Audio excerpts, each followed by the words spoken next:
Bonjour tout le monde. Allez, j'espère que vous avez passé une bonne semaine. Voilà. C'est reparti pour une semaine. Mais bon, le temps va s'améliorer, donc c'est génial. Donc là, nous avons un tirage sentimental. Donc on va commencer, on a toujours nos constellations. Donc Balance, Scorpion, Sagittaire, Capricorne. Et la Lune, bien sûr. Et on va commencer par ceux qui sont célibataires, avec les relations d'âme. Donc c'est un petit oracle de poche, il est super. Très précis, très précis, voilà. Et il a un petit budget, donc voilà. Si ça vous intéresse, je vous encourage à le tester, voilà. Ce n'est pas un placement de produit. Voilà, je vous le partage parce que si ça peut vous intéresser, c'est un bon plan. Mais voilà, moi j'ai rien à y gagner. Non, c'est gentil. Donc voilà, on va commencer pour ceux qui sont célibataires. Alors du coup, on va couper le paquet en deux. Et on va aller de ce côté. Voilà. Étaler. Comme ceci. Et c'est parti. Alors, il n'y a pas de carte inversée. Si je me trompe pas. Si je me trompe pas. Ouais. Allez, tu es où, tu es où, tu es où? Ici. Et c'est tout bon. Hop. Allez, on va placer. Et voilà. Logiquement, vous avez toutes les cartes. Hein. Voilà. Allez, on commence par Balance. Balance. Oh, génial. L'amour véritable. Bah, ça commence bien. Balance. Allez, on va voir ce que ça nous dit. Que vous soyez ensemble ou non, un amour profond vous unit et circule entre vous deux. Cet amour vous relie vraiment l'un à l'autre, même si vous avez parfois l'impression que ce n'est pas évident. Votre partenaire est littéralement amoureux de vous, bien que ses mots ou ses attitudes ne se montrent pas toujours. L'amour va grandir dans votre relation et vous envelopper de plus en plus. Vous passez d'un amour passionnel conditionné par l'ego à un amour inconditionnel, un grand amour et véritable. Ah. Donc les célibataires, vous allez rencontrer un amour inconditionnel. Donc c'est super. Voilà, je précise bien que c'est en général. Ça ne veut pas dire que ça va être pour tout le monde.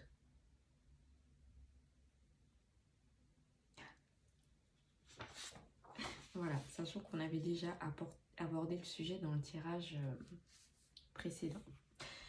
Donc voilà. Donc, vous voyez, pour les célibataires, on nous le confirme. Ensuite, on a pour Scorpion. Allez, on va voir les Scorpions. Voilà. On a les peurs.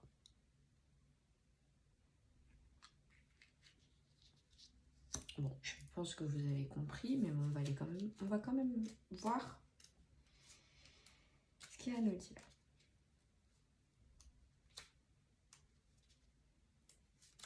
Allez, votre relation, ah oui, dame, vous confond tous les deux à vos peurs les plus profondes, peur de l'abandon, du rejet, ne pas être aimé, de perdre l'autre, qui ne reviennent jamais, de souffrir, de vous tromper sur cette relation.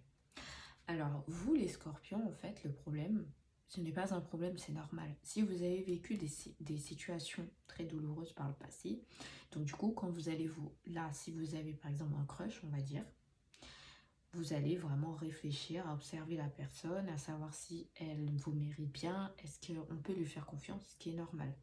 Mais voilà, mais par contre, si vous savez que cette personne est bien et qu'on n'a rien à lui reprocher, il va falloir dépasser ce blocage. Parce que sinon, vous risquez de passer à côté de quelqu'un de bien. Donc voilà. Ensuite, on va avoir Sagittaire.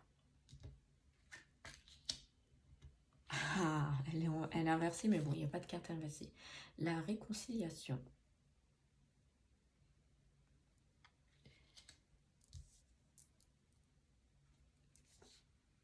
40. Oh bah c'est pas loin. Génial, hein? Après un moment de silence et une séparation plus ou moins longue, des retrouvailles se profilent et une reprise de contact est tout à fait possible. Cette réconciliation sera peut-être timide ou succincte au début, voire en dents de scie, mais ne vous formalisez pas et laissez les échanges se mettre en place petit à petit naturellement. Voilà. Alors on vous dit, pour ceux qui étaient dans une relation, et puis bon, où il y a eu des quiproquos, vous vous êtes séparés, vous ne savez pas pourquoi, ou tout simplement vous venez de rencontrer une personne et voilà, le contact, bon, elle vous répond la veille, le lendemain, voilà, il n'y a pas vraiment encore de relation mise en place, mais on vous dit de ne pas lâcher vos efforts et d'aller. Vous verrez, ça va apporter vos fruits, ses fruits, pardon. Ensuite, Capricorne. Ah tiens, la réunion. Bien. Ah, c'est plutôt positif, hein. Ouais, parce que des fois, c'est pas ça, mais là... Hein. Vous avez passé un grand cap, car chacun a avancé sur le lien. Vous allez pouvoir bientôt vous retrouver, vous voir de plus en plus fréquemment, passer de grands moments harmonieux ensemble et vous réunir pour échanger de façon fluide et limpide. Votre réunion peut déboucher naturellement sur le fait d'envisager une vie commune, d'avoir un foyer chaleureux, une famille et des projets de couple. Bah, c'est bien.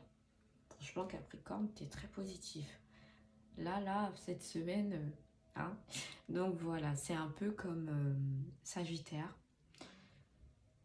Vous allez, pour certains, ceux qui viennent tout juste de rentrer en couple, hein, vous allez pouvoir cimenter cette relation. Allez chercher le mot. Je voulais dire consolider, mais voilà. Solidifier. Je suis inspirée. Donc voilà, c'est le moment, c'est des énergies propices à faire cela. Donc c'est bien, c'est super. Et ensuite, on va voir ce que la Lune a à nous dire. Ah, la communication. C'est vrai qu'on en a besoin.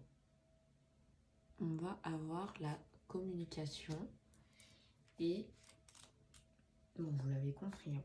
La communication est toujours là entre vous, même si vous êtes dans une phase de séparation ou de silence, car elle passe aussi par des échanges non verbaux énergétiques, comme ressentir la présence de l'autre ou lors des rêves. Alors, ça, la communication. Il y a des couples qui ont vraiment besoin de communication pour mettre certaines choses au clair. Ça peut être bien ou ça peut être négatif. Voilà. Il y en a certains qui sont dans des relations où ça tourne en rond. Et il va falloir éclaircir les choses.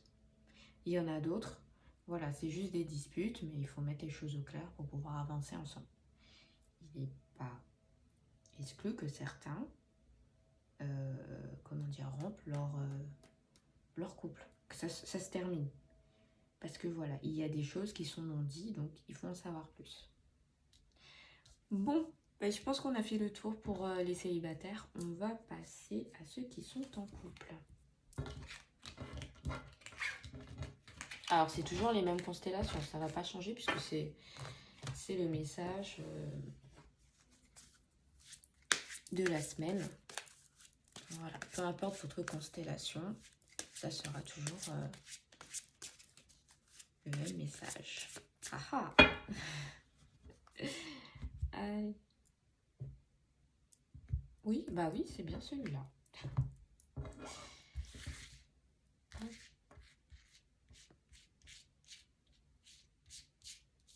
Là.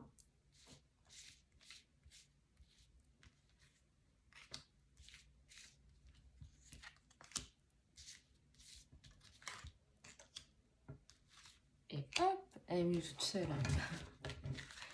Allez, de l'autre côté.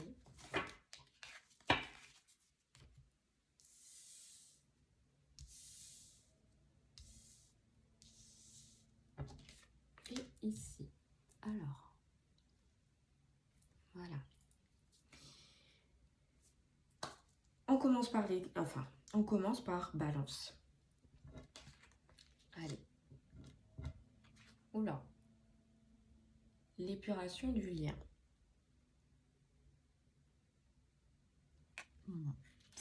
Alors, pour l'épuration du lien, il faut impérativement que vous que vous mettiez les choses au clair par rapport à votre partenaire. Il est essentiel de voir, de ne plus rester dans le déni pour pouvoir avancer ensemble. Voilà, puisqu'il y a plein de non-dits, de quiproquos. Donc du coup, il faut vraiment mettre ça au clair.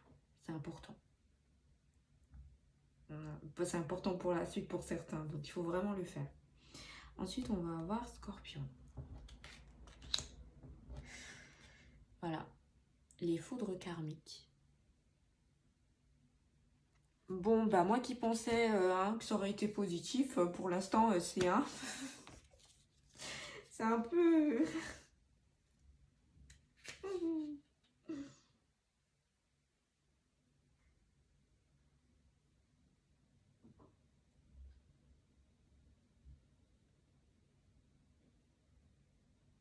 Bon, je vous le lis quand même. Non, mais je pense que vous avez compris. Les foudres karmiques sont impartiales et fonctionnent sur le principe de la loi universelle de cause à effet. Elles peuvent se manifester à votre autre si ses agissements ou son déni ne sont pas encore avec ce qui doit être pour votre lien et causent un déséquilibre depuis trop longtemps. En fait, il faut que ceux qui sont en couple, ils vont se rendre compte que leur partenaire n'est pas celui qu'ils espéraient, tout simplement. C'est-à-dire qu'il y a certaines personnes avec qui on est en couple, ou qu'on vit pour certains, on s'aperçoit très vite que c'était pas ça. Hein. Si on avait commandé, je sais pas si on avait acheté du chocolat au lait, au final on se retrouve avec du chocolat noir, quoi. Voilà, le goût il est différent. Donc, les conséquences de votre partenaire vont se répercuter sur vous. Donc voilà, c'est pour ça, j'essaie de mieux vous expliquer le plus possible. Mais voilà, les foudres karmiques, c'est ça. C'est-à-dire que si votre partenaire fait des choses mal, voilà, vous allez en prendre les conséquences. Mais peut-être que pour certains, ça joue. Hein, parce que pour ça, vous allez vous séparer de cette personne et pouvoir évoluer et tourner la page et rencontrer quelqu'un de bien. Voilà. Ensuite, on a Sagittaire. Le manque de l'autre. Voilà. Alors, ça a double sens aussi cette carte. Pour ceux qui vivent en couple et que vous avez des impératifs, vous devez vous déplacer et tout, donc du coup, ça crée le manque, donc ce qui est normal. Mais il y en a d'autres qui sont en couple, il n'y a pas la communication, ça crée de la distance, et du coup, il y en a un des deux qui en manque de l'autre. Vous me direz ce qui est normal. Mais il y a aussi les situations où l'amour va que dans un sens. Donc ce qui fait que celui qui a des sentiments pour l'autre éprouve du manque. Il n'est pas compris. Il ne comprend pas pourquoi lui, il éprouve ce manque et l'autre non. Voilà, donc cette carte, elle a double sens. Je pense que Sagittaire nous dit, voilà, attention, faites attention à ça. Il faut vraiment connaître la personne avec qui vous vivez. Ensuite, on va voir l'énergie du yin. Pareil, hein, cette carte aussi, c'est ça. Hein. C'est-à-dire que vous avez envie de partager, on va dire, sur tous les plans, je veux dire, voilà, vous avez compris. Physique, cherchez le mot. Sur le plan physique, vous avez envie de partager une connexion, mais cette connexion n'y est pas. Elle est que dans un sens, donc il faut la rétablir. C'est pour ça qu'avant, vous avez le manque de l'autre, l'épuration du lien. Tout ça, ça rentre en jeu. Voilà, ça se connecte. Donc, à travailler ça aussi. Et ensuite, on a la lune pour terminer. La patience sereine. Donc, je vais vous dire ce que ça veut dire, mais bon. Je crois comprendre. Il y a un temps pour chaque chose et il est nécessaire de laisser mûrir la situation sans rien précipiter. Le temps est votre allié pour construire durablement votre relation et aller au bout de vos rêves. La patience n'est pas l'attente fébrile, ni le sacrifice, c'est au contraire une énergie positive. Un espoir lumineux visé au cœur qui vous dit que tout va se concrétiser. Alors, on va généraliser. Ce n'est pas pour tout le monde. Il y en a certains, vous allez être patient, ok, mais au bout d'un moment, il va falloir mettre les choses au clair pour passer à la suite. Et il y en a d'autres, bah oui, c'est juste un manque de communication, il y a des déplacements, il y a des impératifs autres qui fait que vous êtes distant. Donc voilà, avec le temps, ça va s'arranger, mais moi j'ai envie de vous dire, avec plus de communication, ça s'arrangera. Voilà. Ou c'est les choses de la vie, hein. Bon, j'allais vous dire que c'est pas trop positif, mais voilà, c'est les choses de la vie. Il faut bien choisir votre partenaire, c'est important. Voilà, puisqu'il y a des couples qui se mettent ensemble, ils n'ont rien à voir ensemble. Et du coup, bah, ça crée des blessures qu'on va traîner sur le long terme. Donc voilà, faites attention à ça. Mais c'est la vie. Voilà, c'est comme ça, on n'y peut rien. Je vous fais des gros bisous et on verra pour le mois prochain ce que le mois d'avril a à nous réserver. Si ça va changer, si ça va évoluer pour certains. Donc voilà. Mais en tout cas, pour les célibataires, ça a vachement évolué. C'est cool. Je vous fais des gros bisous.